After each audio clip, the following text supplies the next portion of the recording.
Ya, bismillahirrahmanirrahim.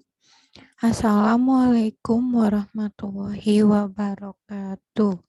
Perkenalkan, saya Agung Groyan Mulyani, mahasiswi Fakultas Prodi Farmasi Universitas Muhammadiyah Purwokerto. Di sini saya sedang melaksanakan kuliah kerja nyata adaptasi kebiasaan baru UMP 2021. Saya dari kelompok 76 Desa Mitra Banjarmangu. Di sini saya izin untuk mengedukasikan dan menginformasikan kepada halayak umum, terutama masyarakat Desa Banjarmangu selaku mitra saya. Saya akan bagikan sebuah presentasi tentang kepatuhan penggunaan obat antibiotik. Nah, apa sih itu antibiotik? Tentu kalian sering atau pernah mendengar lah ya minimalnya tentang antibiotik ketika pergi ke apotik. Antibiotik sama dengan anti kuman dan antibakteri. Adalah obat antiinfeksi yang digunakan untuk membunuh bakteri atau kuman. Sedangkan pengertian kuman atau bakterinya sendiri adalah makhluk hidup yang berukuran kecil yang tidak dapat dilihat dengan mata telanjang dan hanya bisa dilihat dengan mikroskop. Kuman atau bakteri berbentuk bulat-bulatan, di mana bulatan bagian dalam disebut inti dan bagian luarnya disebut pelindungnya. Nah, di sini ada 9 penggolongan antibiotik berdasarkan struktur kimianya. Yang pertama yaitu golongan beta-laktam. Ada 2 jenis, yaitu golongan penisilin dan sefalosporin. Golongan penisilin sendiri terdiri dari penisilin G, ampicillin, amoxicillin, dan lain-lain. Sedangkan sefalosporin terdiri dari cefadroxil, cefotaxim, dan lain-lain. Yang kedua ada golongan tetrasiklin. Di antaranya ada tetrasiklin, oksitetrasiklin, dan lain-lain.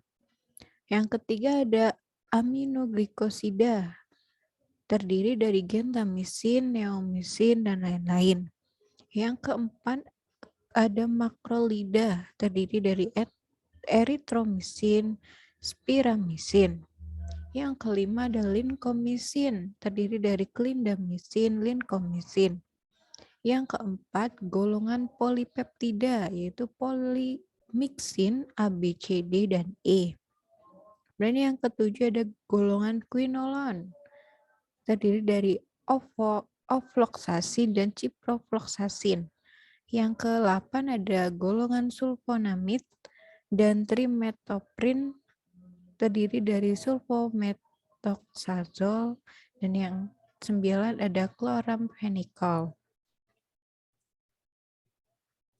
Bagaimana sih antibiotik bekerja? Jadi antibiotik bekerja dari dua sisi, yaitu yang pertama bersifat bakterisidal.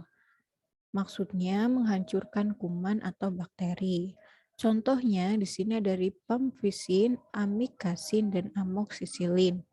Sedangkan yang kedua ada bersifat bakteriostaktik. Maksudnya bekerja menghambat pertumbuhan kuman. Contohnya yaitu eritromisin dan chloramphenicol. Kemudian kapan antibiotik itu diperlukan? Saat tubuh atau kita mengalami sebuah infeksi bakteri.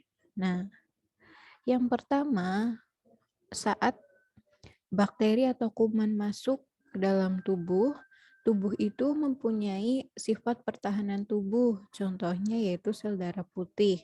Sel darah putih itu fungsinya untuk melawan kuman penyebab penyakit. Kemudian sel darah putih akan melawan untuk menghancurkan kuman tersebut. Nah, jika berhasil atau bisa dibilang nutrisi baik, kuman itu akan mati.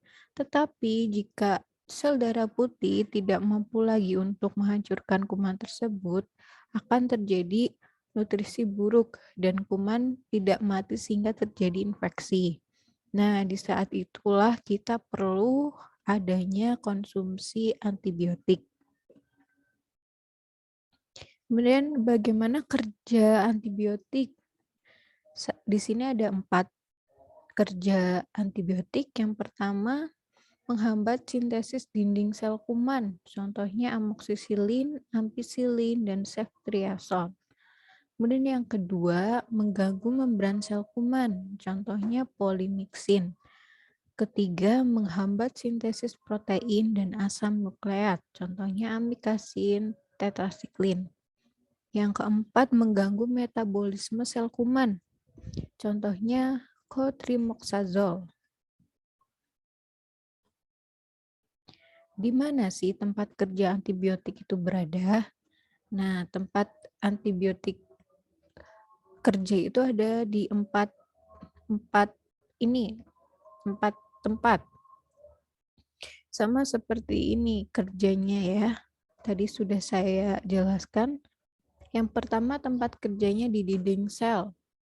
Itu ada golongan cefalosporin dan penisilin. Kemudian yang kedua ada protein sel.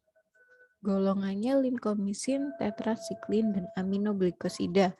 Yang ketiga di membran sel, golongannya amfoterisin, kolistin, imidazol, nystatin, dan polimika. Sedangkan yang terakhir yaitu di tempat asam nukleat atau inti sel ya, berarti di tengah-tengah selnya. Contohnya golongan nalidiksat, rifampicin, sulfonamid, dan trimetoprim. Nah, antibiotik yang sering digunakan oleh kita atau pada umumnya itu ada 6. Yang pertama ampicillin, amikacin, cefotaxim, amoxicillin, ciprofloxacin, dan ceftriaxone. Dan biasanya yang sering dijumpai di apotek itu ada amoxicillin, ciprofloxacin, kemudian ada ampicillin. Nah, perlu diperhatikan bagaimana cara atau aturan pakai antibiotik. Yang pertama, bila aturan pakainya sehari, maka harus dikonsumsi setiap 8 jam. Jadi, dalam sehari kan ada 24 jam. 24 jam itu dibagi 3, berarti kan 8 jam. Itu konsumsinya tuh harus secara runtut nih ibu-ibu.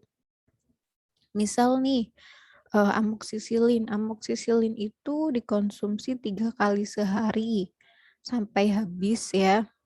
Jadi dalam sehari itu saya contohkan dibagi 8 jam berarti jam 6 pagi, kemudian jam 2 siang, dan jam 10 malam. Itu setiap 8 jam. Jadi dalam sehari itu harus runtut segitu. Kemudian jika aturan pakainya 2 kali sehari, ya maka dikonsumsi setiap 12 jam. Jadi dalam 24 jam dibagi 2 ya. Misal, saya contohkan konsumsi jam 6 pagi atau jam 7 pagi, kemudian nanti malamnya jam 6 malam atau jam 7 malam. Antibiotik itu harus dikonsumsi tepat waktu nggih dan teratur, tidak boleh asal konsumsi, seperti yang dijelaskan pada nomor 1 ini. Nah, ini kan dibagi 8 jam jadi atau 12 jam harus tepat waktu dan teratur gitu.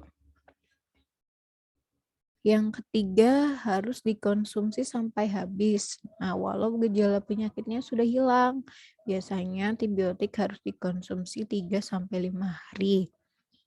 Semisal satu strip kan ada 10 biji ya. jika dibeli di apotik gitu. Nah, itu bisa buat 3 hari, 3 hari lebih satu berarti kan. Itu sampai habis dihabiskan semuanya, tidak boleh, karena udah sembuh, Mbak, mending buat nanti gitu. Misal, eee, kambuh lagi atau sakit lagi gitu, eman gitu. Nggak boleh seperti itu. Jadi harus dihabiskan, tidak ada sisa. Begitu ya, Bu, atau Bapak, atau Mas, atau Mbak.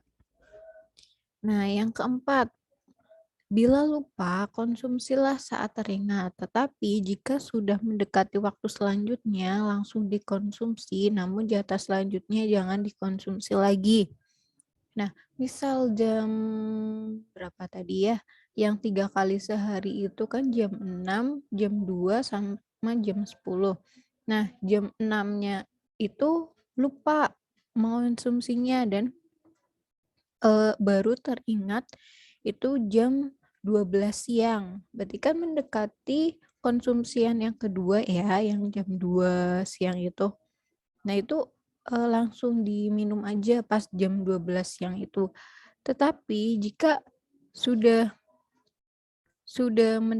udah mendekati jam 2 tuh yang harus, aturan minum yang kedua itu jangan dikonsumsi lagi gitu. Nanti jedanya di jeda Bapak di jeda Anda sendiri gitu. Jadi waktunya itu tidak boleh mepet banget. Jadi harus di jeda, seperti yang semula yang sesuai 8 jam itu.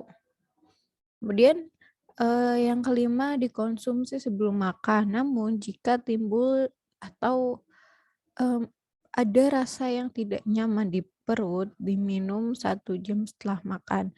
Jadi dikonsumsi sebelum makan itu ada beberapa antibiotik yang dikonsumsi sebelum makan dan ada pula yang dikonsumsi sesudah makan. Itu, eee, enggak semua, maksudnya antibiotiknya nanti diminta jelaskan oleh, apoteker di apotik gitu. Terus yang keenam,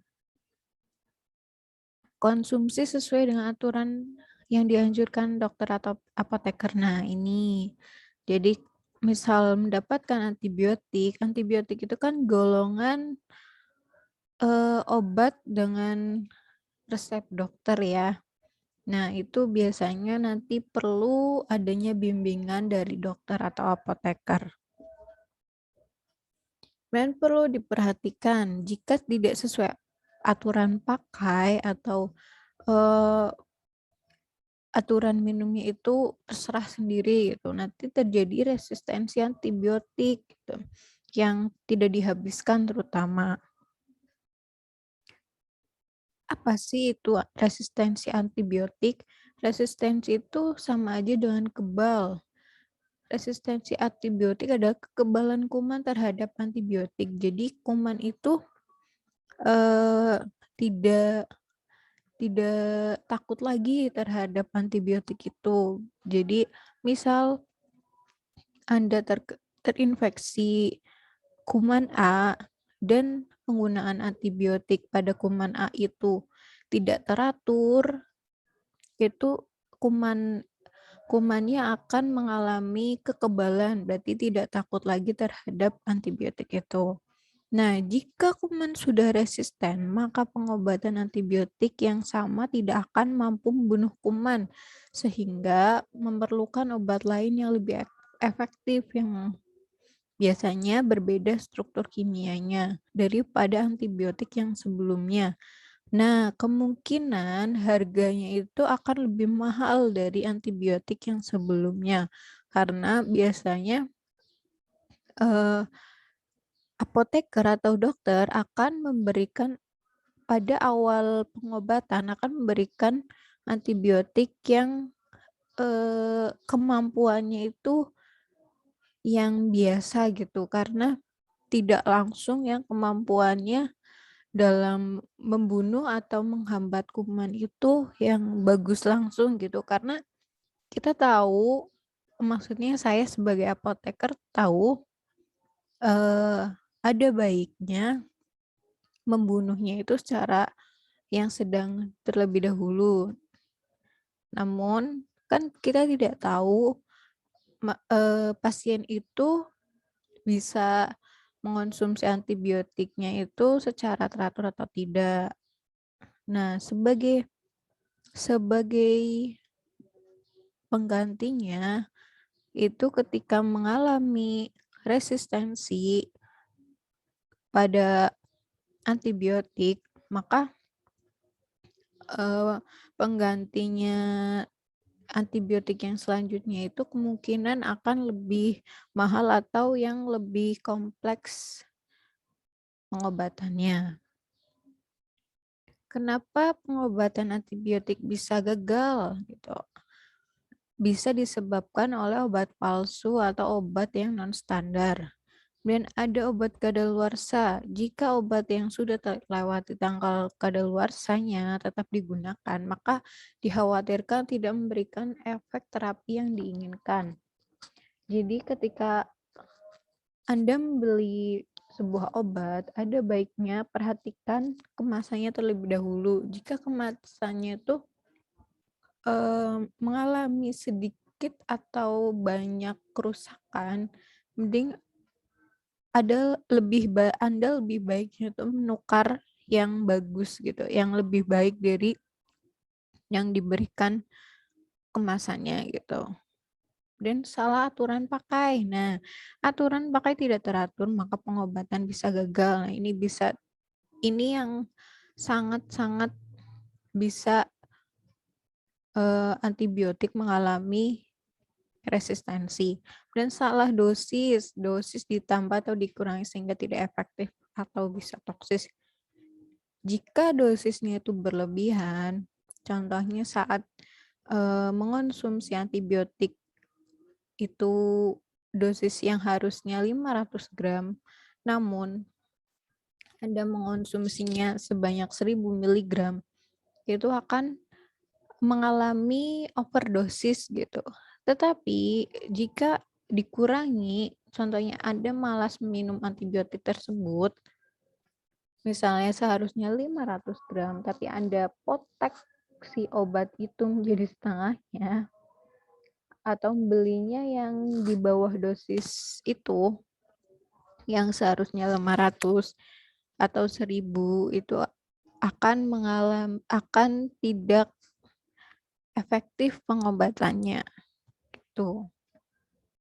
Dan efek samping dari antibiotik apa saja, yaitu bisa timbul mual, muntah, diare, dan alergi. Efek samping di atas itu bersifat individual, jadi tidak semuanya mengalami itu, tetapi ada orang yang istilahnya tidak cocok dengan si antibiotik itu. Jika Anda alergi terhadap antibiotik, maka penggunaan antibiotik harus dihentikan. Konsultasikan dengan dokter. Harus dihentikan dan diganti dengan antibiotik lain, begitu ya. Apa yang sebaiknya dilakukan sebagai pasien? Yang pertama, memberikan informasi yang lengkap tentang keluhan sakit kepada dokter. Jadi, jika Anda berobat ke dokter, ada baiknya berikan informasi sedetail mungkin apa yang Anda rasakan kepada dokter. Kemudian pahami dengan benar aturan pakai obat yang diberikan. Jadi dengarkan, jangan cuman iya-iya saja, namun didengarkan dengan teliti bagaimana aturan yang benar yang diberikan oleh dokter atau apoteker. Yang tanyakan tentang obat yang diberikan kepada dokter atau apoteker. Jadi Anda jangan asal menerima obat lah. Intinya ditanyain aja, Mbak ini buat apa, Mas ini buat apa gitu. Nggak apa-apa. Kita akan mencoba sebaik mungkin memberikan informasi agar tidak ada yang miskomunikasi di situ. Dan yang keempat, beritahukan kondisi jika sedang hamil dan menyusui dan penyakit lain yang pernah diderita. Jadi orang yang hamil dan menyusui itu rentan terhadap obat ya. Jadi ada baiknya Anda yang hamil dan menyusui itu tidak mengonsumsi obat yang asal gitu. Ada baiknya dikonsultasikan terlebih dahulu. Kemudian yang penyakit lain juga. Misal Anda mempunyai riwayat penyakit yang bisa dibilang parah, bisa diberitahukan kepada dokter dan apoteker gitu.